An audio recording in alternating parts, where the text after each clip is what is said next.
Bonjour à toutes et à tous. Donc aujourd'hui on va reproduire ce look qui est un look donc turquoise avec dans le creux une petite ombre marron. Donc on commence, on vient prendre le Paint Pot Painterly de chez MAC. Je vous montre l'arrière-plan qui nous regarde. Donc le Paint Pot on le met donc sur toute la paupière fixe et la paupière mobile. Donc on l'estompe au doigt.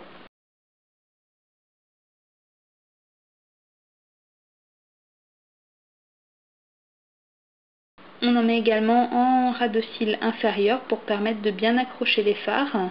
Ça va éviter de faire des chutes. Ensuite, donc on vient prendre un jumbo de chez Sephora. Donc c'est un jumbo turquoise que l'on pose sur toute la paupière mobile pour créer une base colorée pour que le fard accroche bien et soit un petit peu plus intense. Ensuite, on vient prendre un pinceau estompeur de chez ELF et on estompe le creux pour que la structure soit un petit peu moins nette sur les contours.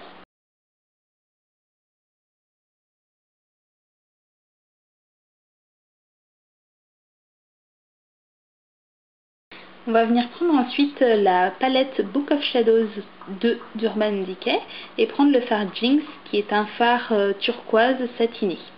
Donc on le prend avec un pinceau plat, donc là c'est un pinceau de ELF et on vient tapoter donc la matière sur toute la base turquoise qu'on vient de mettre auparavant.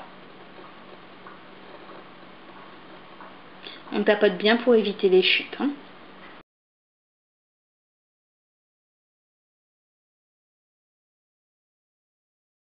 Ensuite, avec un pinceau un petit peu plus petit, là c'est un pinceau Real Techniques, on prend le même fard et on fait le ras de cils inférieur.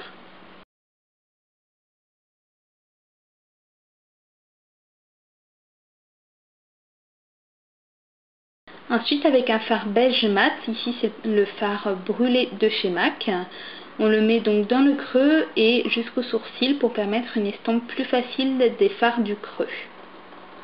Le pinceau, c'est un pinceau Sephora. On vient ensuite attraper le fard Awash de chez MAC, que l'on met juste sous le sourcil pour faire la touche lumière. On le met également en interne pour éclairer un petit peu le maquillage.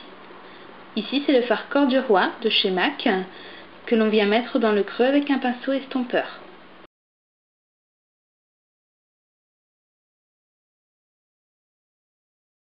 On n'hésite pas à revenir jusque sous le sourcil pour respecter la zone d'ombre naturelle qui se situe sous la tête du sourcil.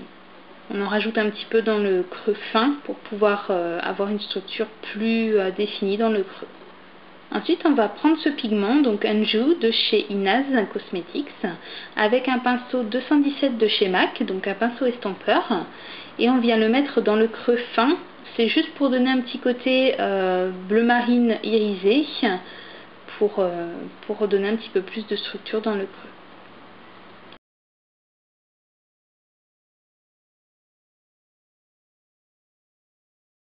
On met le même pigment en ras de cils inférieur pour flouter le turquoise. Ça ne se voit pas énormément, mais ça permet un petit peu de donner plus de structure. Ensuite, c'est le Jumbo turquoise de chez NYX que l'on vient mettre en muqueuse inférieure. Donc il ne marque pas beaucoup en muqueuse, donc il faut insister un petit peu. Et donc en muqueuse supérieure, on va venir mettre un col noir, c'est le col Feline de chez MAC. Ça permet d'intensifier la ligne des cils supérieurs. Ici, c'est le liner Black Ink de chez Bobbi Brown.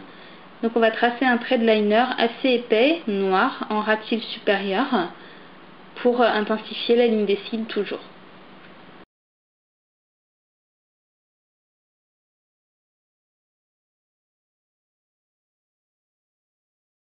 On vient recourber les cils, donc là c'est un recourbe-cils de chez NARS.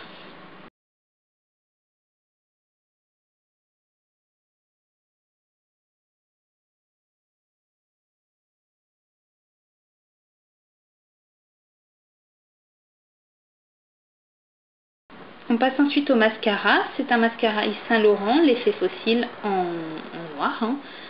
Donc on vient le mettre sur les cils supérieurs. Là je vais utiliser deux mascaras différents pour les cils supérieurs et inférieurs, puisque en inférieur je cherche juste à les noircir un petit peu et à les délimiter, plus qu'à leur donner du volume ou autre. Donc en base, c'est un mascara de chez Bare Minerals.